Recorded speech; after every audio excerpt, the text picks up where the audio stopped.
Good morning, good afternoon, good evening, and welcome to a very special In the Clouds. Today we are talking about Ansible and Ansible Fest, which comes next week, folks. If you have not got your tickets, get them now. I am joined today by my former boss on the Ansible team, Katie Piccarelli. How are you today, Katie? I'm great. So good to be here, Chris, and so good to be here with you. Really excited to talk about all the things coming next week. We've been preparing for a while. So excited. Yes, and the last Ansible Fest I was at was Atlanta, where you were emceeing. We were just Yes. talking about that in pre-show. But let's hit this one question I have about Ansible Fest first. So Sure. Ansible Fest in NYC was my first ever big tech conference, and big back then, right? Like the first NYC time, not the Brooklyn one. Not the Brooklyn one, the first one. Yes. I wasn't at that one, but I yes. know.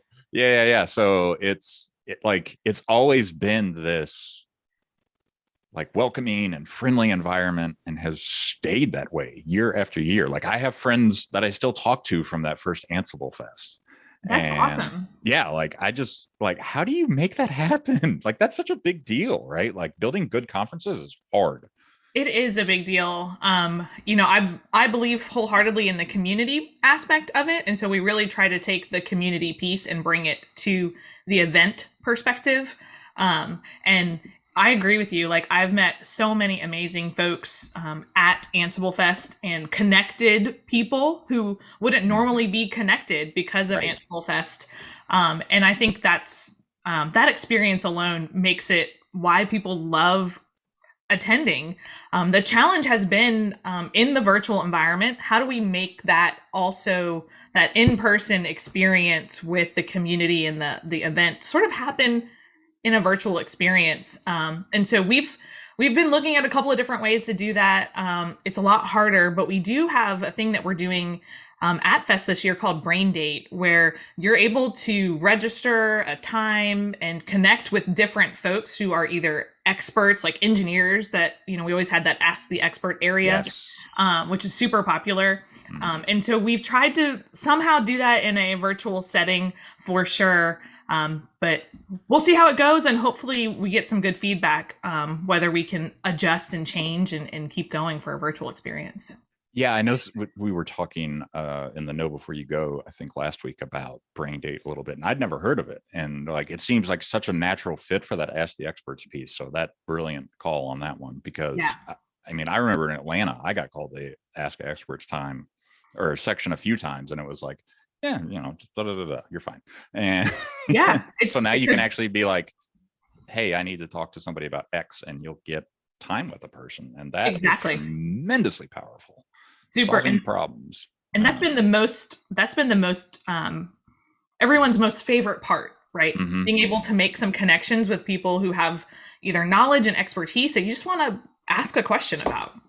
Yeah, I remember. I don't remember the exact problem, but I know I went to the Ask an Experts area before I joined Red Hat in Brooklyn at Ansible Yes. Fest, because I had some unique problem in my environment. We were trying to automate away, and I needed real help, right? Like I had been in the IRC channel, I'd been in the forums, I had done everything I possibly could, and it's like, well, this is nice. Since I'm here, let's get this question answered, Let's right? get this And exactly. I had it pre-written down and everything, so just dropped it on the little spreadsheet or whatever we had back then, and off we went. I know we And had paper signups back then in I know it Brooklyn. was, what's that even like What is anymore? that? But yeah, it's really helpful. So if you're not going to Ansible Fest, I would highly encourage you. If you're having some challenge with Ansible, it is the right place to go to find a fix. It is not just a kind of fluffy conference. You will find deep technical expertise on the ground there. And But you we've don't see seen it a lot of other conferences No, sometimes. and we've even seen like people last year met in the chat, right? Mm-hmm. Someone was like, "Oh, I was able to solve that too," and someone was like, "Oh, really? I've been having that challenge," and they were able to connect offline and kind of meet a new connection without actually being in person. So, I always tell everyone when you go to Ansible Fest now, even whether it's in person or not in person, your job is to meet a new person or a new connection, find a new friend, right? Someone who can Mm-hmm. help you navigate what everyone's trying to do with automation, right? Yeah, and that premise is awesome, right? Like that is fantastic because like it's so hard in larger communities to like break down the barriers of introduction sometimes, especially with a virtual barrier in between Yeah. you now, right? Now it's Yeah. not just interpersonal, but now there's an actual screen and wires and stuff. Uh, Hundreds of miles, thousands of yeah, that miles. thing, CDNs abound and everything else. So yeah, there's always a theme though to Ansible Fest. And what There is the is. theme this year? So the theme this year is to automate, innovate, and accelerate. And so really, we're trying to, we've brought in different customer stories. We've brought in, I think there's close to 70 breakout sessions, Mm-hmm. and then also live Q&As so that people can just, hey, either I'm new to this or I'm doing a lot of really amazing, awesome things, and they take automation, and you really want to take that time that you got back from automation and innovate in ways, right? Bring back more time to do the things we care about. Um, give people time to work on the things they want to work on, and hopefully then you're going to accelerate all of those goals and business goals that Right. people put in front of you. Yeah, it Ansible gives you that power to kind of see the world through the lens of Ansible, right? Like, oh, I don't understand this piece of hardware, but if I understand the Ansible module, I know how to work with it now, right? Exactly. Like it could be a completely foreign thing to you, and as long as there's a module or a collection around to help you out, you'll get the hang of it pretty quick, which is kind of like the winning thing for me when it comes to Ansible. It's just like you can understand the world through Ansible and be okay. The It's other kind of a great good thing feature. it is, and the other great thing to that, take it even a step further, right, is Mm-hmm. you can begin to connect dots within your organization you might not have connected before. So Right. you got something you're trying to do, and you're like, I don't really know maybe the inputs I want to do here. I'm going to call up the network team, and the network team's, what are you doing? Oh, this is super cool. Let me Right. help, right? Begin making some connections. We talked about Mm-hmm. people connecting with each other to find better ways to do things. Yeah, and like that leads me into my next question. Yeah, When the last in-person Ansible Fest, we announced Ansible Automation Platform, we did. Mm-hmm. and we're coming up on it's grown and advanced, and it's become a thing. It's real. It's out there. Like I moved away from the Ansible org to join the OpenShift org right after that Ansible Fest. I feel like so. I'm curious Yeah. about how it's evolved, the automation platform piece, and how it's been like to provide an automation platform and what customers have said about it. Yeah, super great question, Chris. So, initially we announced it, and it was an offering, right, that we Mm-hmm. put together so that it could be a more comprehensive offering that our customers needed, right? And over, into 2020, we added, the analytics, which is Right. now part of the Red Hat Insights family. We Mm-hmm. added the services catalog where you could interact with automation through a user interface, right? You could kind of pre-build automation, and then you could have people, order automation that you might need. We added Automation Hub, which is the place where we host all of our certified content collections, right? So those modules you talked about moved into a collections format, right? Mm-hmm. When we decoupled the execution engine from the content when we shipped it with, Ansible. And that made it easier for folks who were creating that content, that automation content, to run as fast as they wanted to, right? And that content is now hosted in Automation Hub. So you can easily find and navigate to particular partners, right? Or, something you're doing if you're working only in security or network or infrastructure, Mm-hmm. right? It makes it super easy to navigate to what you're looking for from that certified content perspective. And then additionally, we took that Automation Hub framework, and then last year we had announced that we're going to allow for you to use that Automation Hub in an on-premise environment so that you can host your content, right? And Mm-hmm. share it with people across your organization. So we really continue to evolve what the platform offers you besides, the execution engine and what we called Ansible Tower. Yeah. There's going to be a lot of great, fantastic announcements that we're going to talk about next week that really Yes. continue to evolve on what Ansible Automation Platform is for our customers. Nice.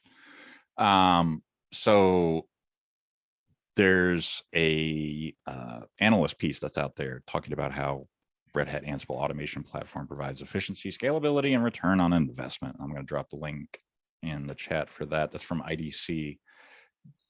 I mean, what all went into that study, and then what came out of it, I guess, having not fully digested the whole thing yet. Great question. We actually did the study in 2019, and so we took a lot of the data that we had and a lot of some additional customers. And so IDC conducted research that explored the value and the benefits from organizations. The average number of employees for the organization that they interviewed and did research with was around 17,000 employees. So they took some pretty large organizations that we work with. And they interviewed different teams within infrastructure and operations, development, network, security. And they really understood like, hey, before Ansible automation platform and after, what was the value and what was the benefit? The first one that we did in 2019, we pulled some data in that had that Ansible automation was able to provide a 498% return on investment over 5 years. 498% return on investment. And that was in 2019 when it first came out, right? Right. We've only added more features since. Yeah. We've only added more things, more amazing things for you to have and to deliver across your organization. And the most recent update is a 667% return on investment over 5 years. So, automation strategically in your organization, we know that folks see the value of it, but when you begin to take it across your organization using a platform that can interact with different teams and different pieces and parts, 100% gives you a fabulous return on your investment. Great place to spend time and effort and energy. And that kind of brings me to the next question, right? Like, Automation Hub is there. You can have your own Automation Hub. There's a lot of that is, a significant amount of effort from the engineering side, but to get a ROI that's in the hundreds of percentages, that's almost insane. And it just shows you how much you can do once you get started. And that getting started part I know is hard for a lot of people, but yeah, now you can actually say, right, okay, we have our own things.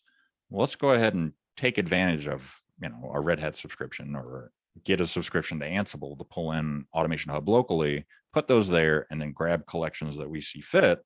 There's 100 certified collections out there, 100 plus, and pull that down to locally and just say, like, this is automation you can use right now in our environment to do what you need to do. And like that piece, I felt like was that content delivery piece to the customer. I always felt like that was harder back in the day, and now it's a lot easier. It feels like getting the right stuff to people is.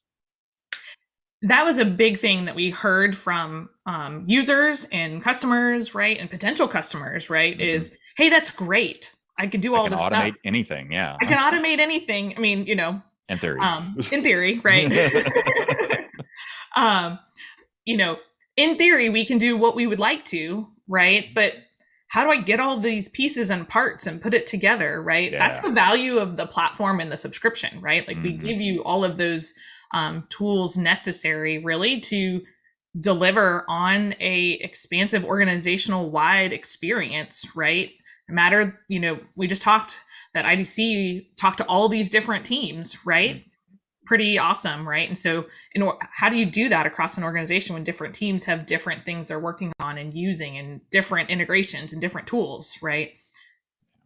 Sharing automation is a huge thing because we have seen silos of automation happen. I've seen it happen, like one team adopts Ansible, the community version or whatever, and they're off and running and they're doing great things. And all of a sudden it's like, okay, we'd like to spread that out throughout the entire organization. And then that's where things kind of get weird.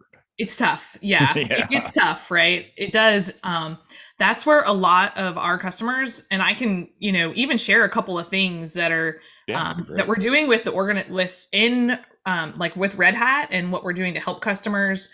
And then also some things you'll see at AnsibleFest. So, first, one of the things that folks are coming to us all the time is they're like, hey, I'm all in on automation. I'm all in on Ansible, but how do I scale this and how do I get started, right? To get you know, and so we have launched an assessment program to help customers sort of say, okay, I'm started, I want to do more, but how do I add to what I'm doing today? And we did our first assessment. We've done about 3 in each region. We started it this summer, which feels like, 6 months ago, but really was like what, a month and a half, 2 months ago. The fall equinox happened this week. Yeah, yesterday, right? Right. And so the first one we did, we really weren't expecting a ton of interest in the organization. And at the first meeting, 28 people from all areas of IT showed up because they were like, hey, I'm in. I want to do stuff. How do I participate in a meaningful way? And so we know that organizations are like, hey, I'm here. I'm ready to automate. But I've got people in teams doing it in different places and parts. How do I bring it together? Different right? Skill levels, all that stuff. Yeah. All of that stuff, right? How do we bring it together? How do we get everyone on board? And there's a couple of things that we're going to talk about at AnsibleFest that is it okay if I highlight some of those things to kind of that we've got some customers that are going to talk about that. We've got one customer who is going to talk about their culture of extreme automation. Now that feels extreme, right? But that's the word that that's extreme the word automation, extreme programming. I mean, whatever, feels extreme, right? Yeah. But they're going to talk about exactly that, where teams were doing their automation in silos, right? And they were like seeing all of this benefit, but they were like, what if we connected the dots between all of these teams? And then there was a couple of teams that were like, oh, I don't know about this automation stuff, right? And so, Joe Mills is going to go through with Tom Anderson. They're doing a kind of a conversation like we are, about how did they do that within their organization? How did they take people from, oh, I'm not really sure, to like super excited, or these teams to connect the dots. So definitely a great presentation on the main stage that everyone is going to want to see. And then additionally, part of that, right, is once you get them excited, how do you give them those skill sets? How do you get them to work together, right? And one of the things that we really believe, right, as a part of Red Hat and in everything, is a community of practice, right? And so one of the largest community of practices in the what we are going to say, like our Ansible customers, right, is going to talk about exactly that. How did they deliver on a community of practice with, I'm pretty sure, I'll probably get this number wrong, but I think there's around 7,000 different people across 20 countries who are delivering, who are a part of this community of practice, delivering playbooks, delivering automation. They're giving them the skills, they're giving them the pathway. And so I don't want to give it all away, right? But super fantastic stories. They're bringing those stories to life and the work that they're doing every day. So definitely part of AnsibleFest you won't want to miss. Right. And I'm dropping links in chat as we're talking here. The shoot, I just forgot what I was about to say. So you mentioned the main stage. I wanted to talk to you about how you've broken out the stages of the virtual platform. Yeah.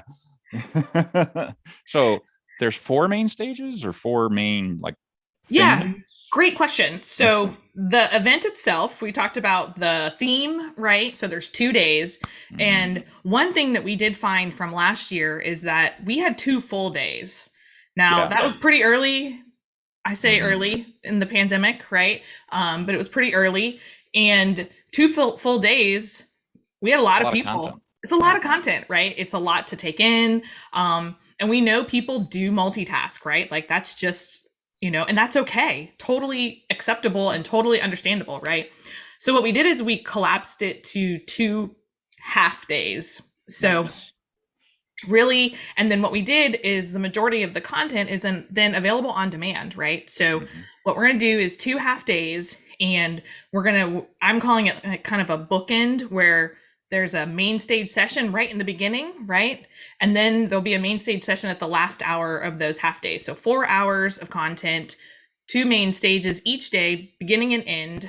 Nice. and then in between, there's some breakout sessions that we're doing semi-live. So there'll be some sessions that you can actually interact with the speaker. So that's the difference when on demand and then semi-live, right? Is that the person who did that presentation with some of those sessions will be available to answer questions throughout the process, but some of the ones that are on demand won't have that interaction with the presenter, right?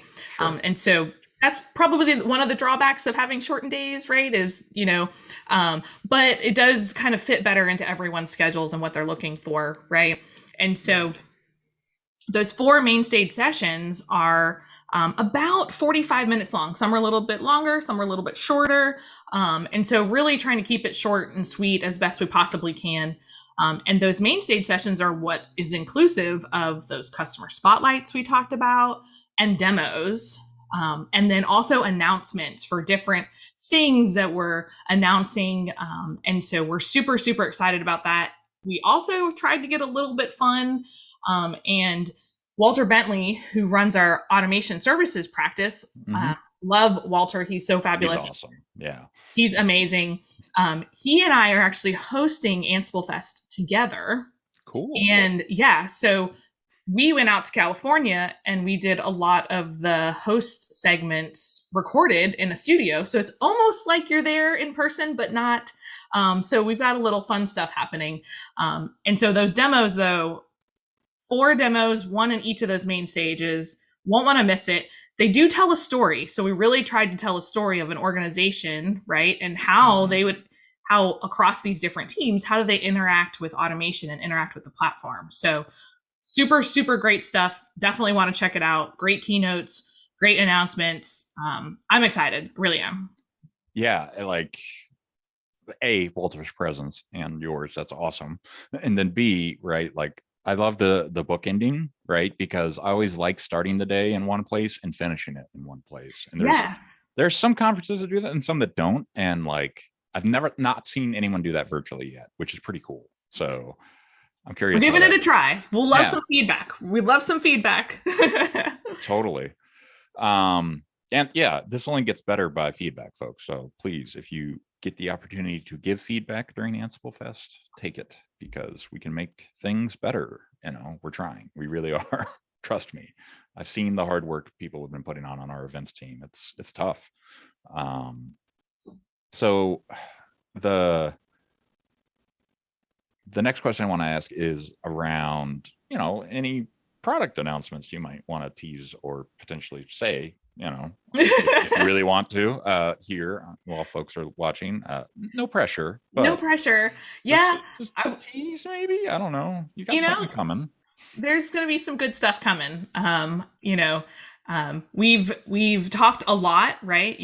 About some of the stuff in past years and how we looked at some strategy. We talked a little bit about that even when we announced it in 2019 and then last year, right? Some of those things, we'll be able to see come to life, and will be some of those things, some additional stuff that we'll talk about. It'll be really exciting. There's going to be some really great stuff. I'll have to leave it at that.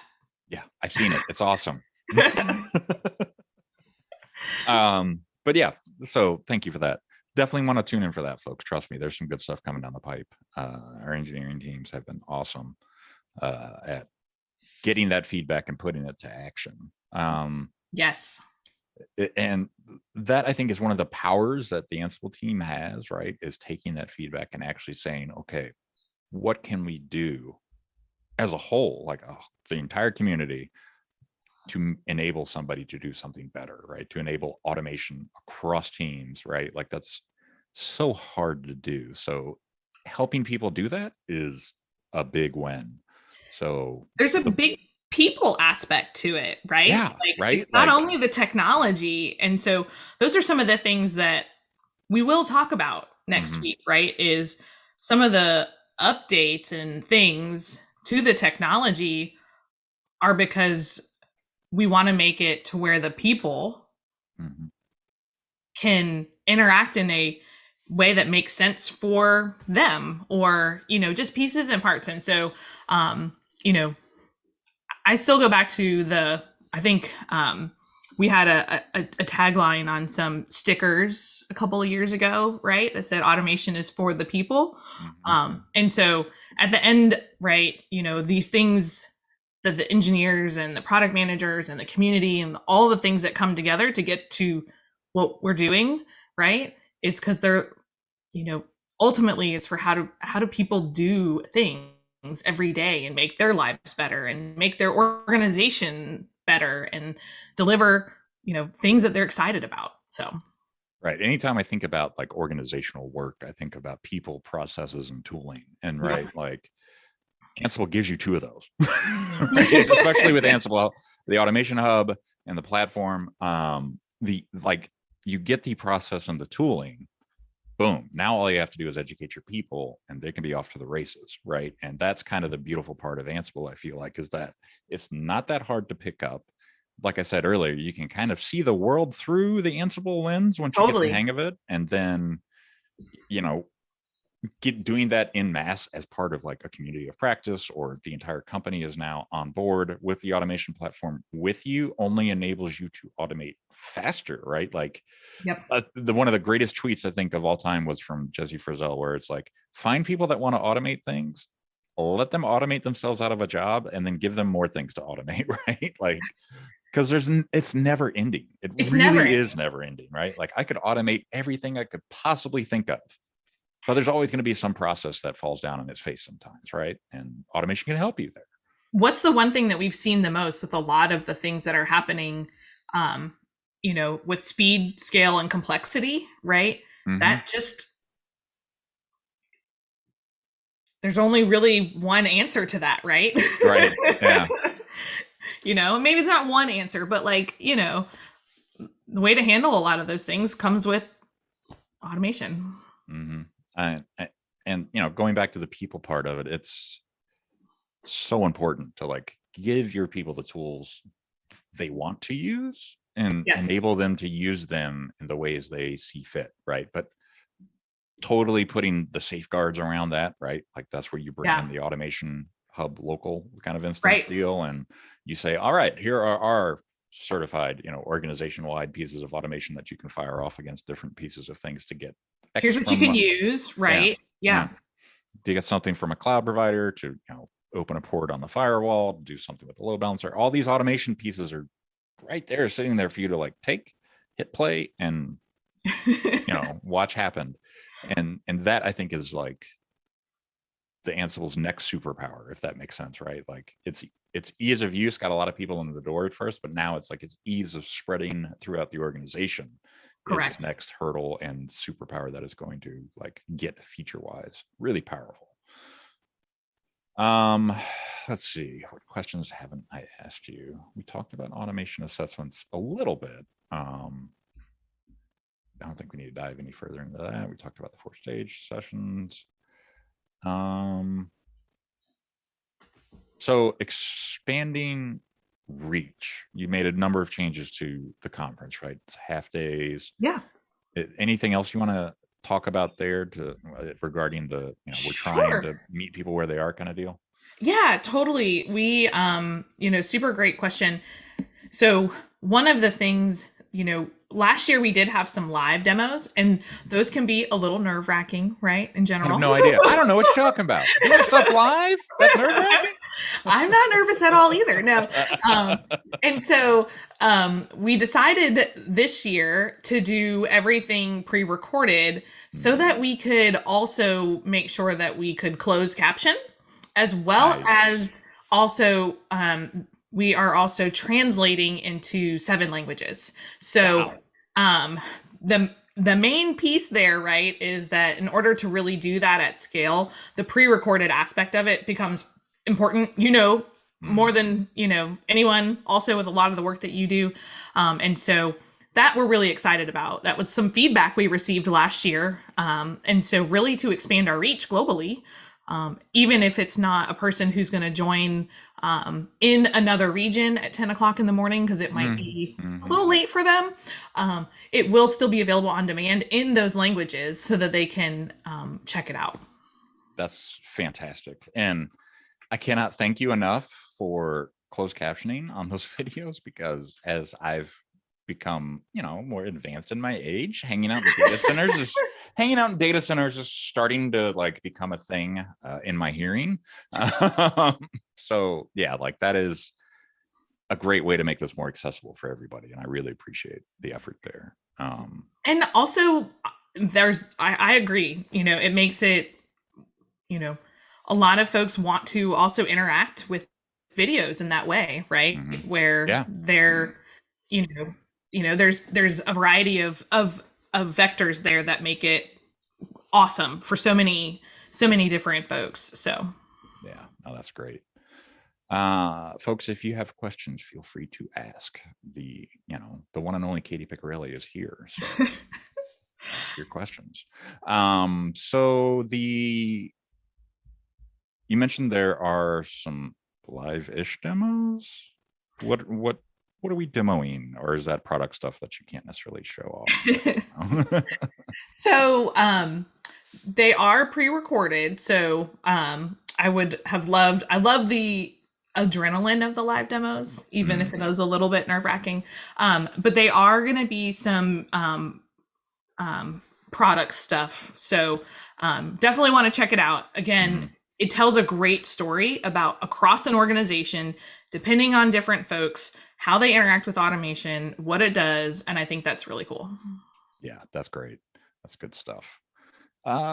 Big speakers. Any big speakers that you think of off the top of your head? Probably. So we have a nerve-wracking question. I know, right? So we talked about Walter. Awesome.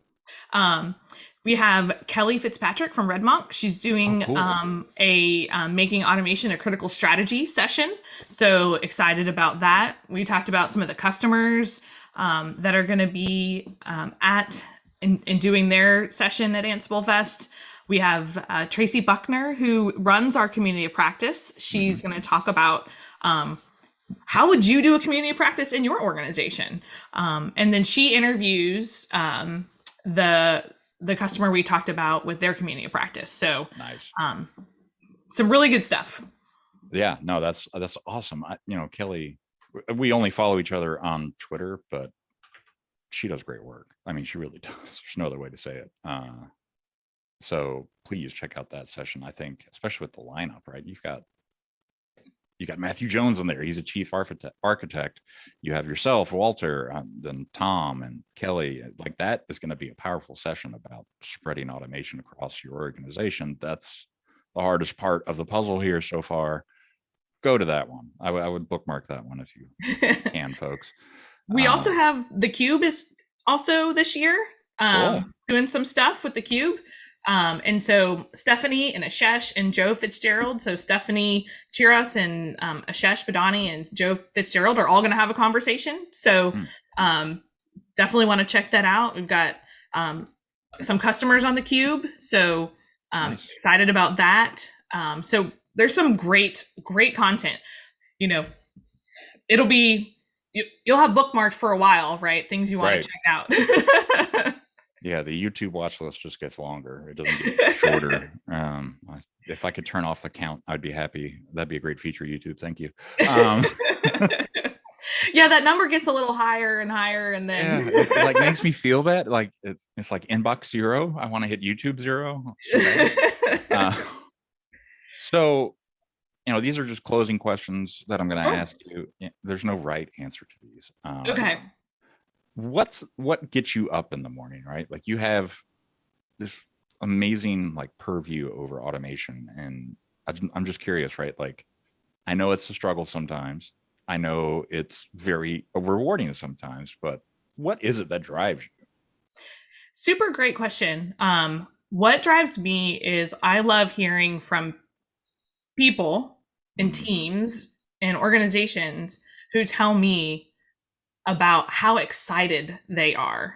I remember a story, and I also kind of tell it at Fest this year about how people came to me and they were like, I have been able to go to my kid's soccer practice. Right. At the end of the day, right? Yeah. People have come up and just hugged me. And I'm like, you don't need to hug me. You need to hug the community and the engineers. Right. And, like I wish it was me, but it is absolutely not. It's like, and I feel like the luckiest person because I have the opportunity to work with a fabulous group of people, a fabulous community, a fabulous team, really listening to people. And it truly is, I've seen lives changed, right? And that sounds kind of silly. It's not. I've seen it happen myself. Like it really And is life changing it sometimes. really So, is. And when yeah. someone came, like when someone I've never met before came and gave me a hug at AnsibleFest, which, you know, I was like, it was like my first Ansible Fest, and I was like blown away at, Mm-hmm. you know, just the amazing things that happen. You know, I can also say I have an older pet who likes to get up at 5:30 in the morning, so that also is part of the reason why, you know. Fair enough. So then I check my email and I see all these amazing things happening. So I That's absolutely awesome. love the opportunity that I have to work with the Ansible team and with the community and the engineers. Awesome. Yeah, I mean, to prove your point of it changes lives, right? Like I remember two distinct situations, two different jobs, Yeah. where I put Ansible in place, and we changed a release process for one product from the weekend Yeah. to less than an hour. And then another location, we changed the deployment of the customer portal from a multi-step, only the devs know how to do this, and if something goes wrong they have to pull in people, and it's like a all hands on deck thing to make this, and it's just one Ansible command and you're off and running. Right. And it happened in 45 minutes, right? So we've taken two big projects that take days and Days. squeeze them down into less than an hour. I And mean, like you said, they were that is weekend. powerful, right? You Like had these are weekend, like weekend. half Yeah, customer impacting upgrades, must do it on the weekend kind of thing. And like people got their lives back. they People did. had trust in the automation then to say, hey, if something goes wrong, it'll back itself out. Or hey, if something is successful, it's done. And here we are with the latest version of whatever. And if we automated the automation, right, like getting that running all the time, we're always going to have the latest and greatest, unless we hit some bump in the night, which Ansible will tell you, hey, this is a bump in the night type thing, and you can then roll it back. Roll it back. Yeah. Yeah. It's really powerful. It really is. So Ansible Fest, you got a lot of stuff coming up. What are you excited about in the after fest? Right? Like, Oh. talk to me about that piece, right? Like, I know it's the only thing on your mind right now, but like after fest, into next year, what are you thinking excitement wise? Like anything cool you're So excited about? some great changes or some great things are coming up, right? Some announcements that we're talking about is just gonna, it's like the tip of the iceberg for the things that are going to happen in Q4. And so That's some awesome. really exciting things happening. It's going to be, um, it'll be a good few months, right? Feels like we're going into the holidays and, I'm Well, it just is excited, September. right? I mean, let's Yeah, face it, that's it's fair. fall. Yeah. It's fall. And we've got, you know, some really cool stuff. Like I want to be able to say it, but I know. some really cool I, stuff. I keep teasing you, and it's hard. I know. But I mean, this has been great, Katie. Thank you so much for coming on. Thank you so much for just doing what you do out there to make Ansible a better, right? Because it's a tool a lot of people use, and it being easy to use while still being as powerful as it is this delicate balance. And I know that's hard. So thank you so It much for is. helping folks with that. Thanks for having me on here. I'm here to um, get everyone excited and represent all the amazing work done by community and engineers and product management and events teams and Hmm. marketing teams. There's so many different folks who have participated in making Ansible Fest next week happen, and so um, it takes a village, and we have a big one, and I think that that's awesome. So Yeah, it's a great community, folks. If you've never used Ansible before, the next thing you should do is go out, ansible.com/docs, figure out how to install it and kick the tires on it. Seriously, just watch and then go there. good place Thank to you. go. Yeah. Thank you so much, Katie. Really appreciate your time today. Thank you. Looking forward to Ansible Fest next week. Any parting thoughts before we sign off? Happy automating. Happy automating. I love it. All right, folks. Coming up next, Dev Nation, and then later in the day, Rel Presents and GitOps Guide to the Galaxy. So stick around, and when in doubt, check the calendar as I drop a link to it. And we'll see you soon, everybody. Thank you again to Katie Piccirilli and the Ansible team for joining us today. Thank you.